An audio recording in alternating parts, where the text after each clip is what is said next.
GHMC council చివరి సమావేశం ముగిసింది. ఫిబ్రవరి 10తో జీహెచ్ఎంసీ పాలక మండలి పదవీకాలం ముగియనుంది. 2026-27 బడ్జెట్పై చర్చించేందుకు జీహెచ్ఎంసీ కౌన్సిల్ సమావేశం జరిగింది. బడ్జెట్ మీటింగ్లో కాంగ్రెస్, బీజేపీ, బీఆర్ఎస్, ఎంఐఎం కార్పొరేటర్లతో పాటు ఎక్స్ అఫీషియో మెంబర్స్ పాల్గొన్నారు. ఇక కౌన్సిల్ సమావేశంలో కాంగ్రెస్, బీఆర్ఎస్ కార్పొరేటర్ల మధ్య స్వల్ప మాటల యుద్ధం జరిగింది. ఈ సమావేశంలో 11,460 కోట్ల రూపాయల బడ్జెట్కు జీహెచ్ఎంసీ కౌన్సిల్ ఆమోదం తెలిపింది. గ్రేటర్ హైదరాబాద్ మున్సిపల్ కార్పొరేషన్ చివరి సమావేశం పూర్తయింది. 10 రోజుల్లో పదవీకాలం పూర్తి కానుండగా 2026-27 సంవత్సరానికి బడ్జెట్ కోసం కౌన్సిల్ సమావేశం ఏర్పాటు చేశారు. మేయర్ గద్వాల విజయలక్ష్మి అధ్యక్షతన సమావేశం నిర్వహించగా కాంగ్రెస్, బీఆర్ఎస్, బీజేపీ, ఎంఐఎం కార్పొరేటర్లతో పాటు కమిషనర్ ఆర్వి కర్ణన్, జాయింట్ కమిషనర్లు, జోనల్ కమిషనర్లు హాజరయ్యారు. ఎక్స్ అఫీషియో మెంబర్లుగా ఎమ్మెల్సీలు అద్దంకి దయాకర్, అంజిరెడ్డి, మల్క కొమురయ్యలు పాల్గొన్నారు. జీహెచ్ఎంసీ మీటింగ్ ప్రారంభానికి ముందు కౌన్సిల్ హాల్ ముందు ఇటీవల చనిపోయిన కార్పొరేటర్ మధుసూదన్ రెడ్డి చిత్రపటానికి నివాళులర్పించారు కార్పొరేటర్లు. సమావేశం ప్రారంభం తర్వాత సంతాప తీర్మానాన్ని మేయర్ విజయలక్ష్మి ప్రవేశపెట్టారు. పార్టీలకు అతీతంగా సభ్యులందరూ మధుసూదన్ రెడ్డి మృతి పట్ల సంతాపం తెలిపారు. తక్కువ సమయంలో తన డివిజన్లో 100 కోట్లతో అభివృద్ధి పనులు చేపట్టి ప్రజల మనసుల్లో నిలిచిపోయారని కొనియాడారు కార్పొరేటర్లు. మరి ఈ రోజు చాలా బాధాకర విషయం.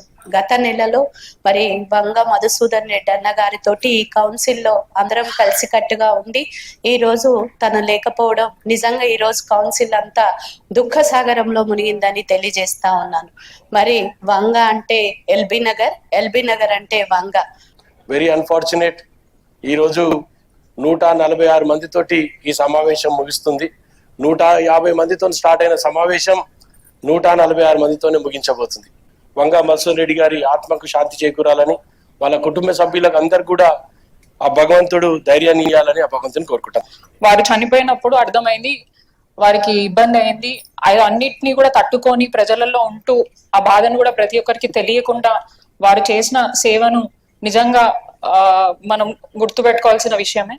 5 ఏళ్ల పదవీ కాలంలో హైదరాబాద్ అభివృద్ధికి తన వంతు కృషి చేశానన్నారు జీహెచ్ఎంసీ మేయర్ విజయలక్ష్మి.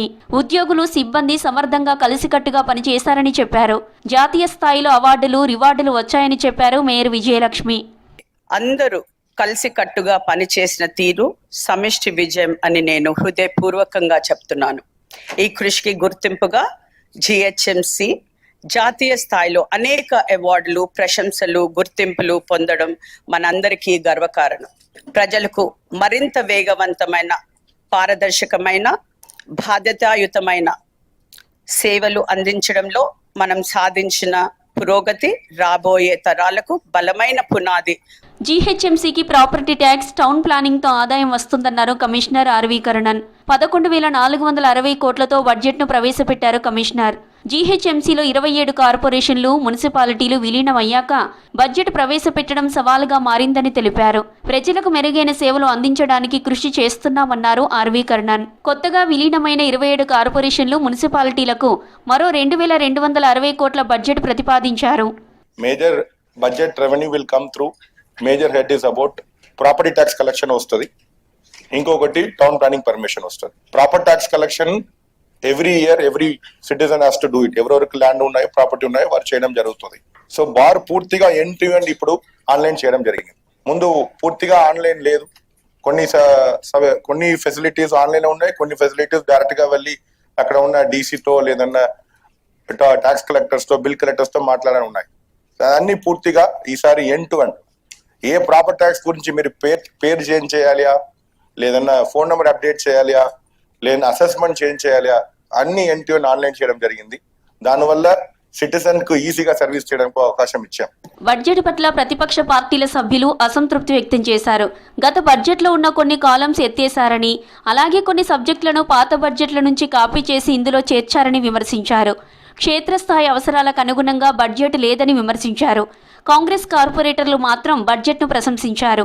ప్రజల అభిష్టానికి అనుగుణంగా హైదరాబాద్ బ్రాండ్ పెంచేందుకు చర్యలు తీసుకుందని కొనియాడారు.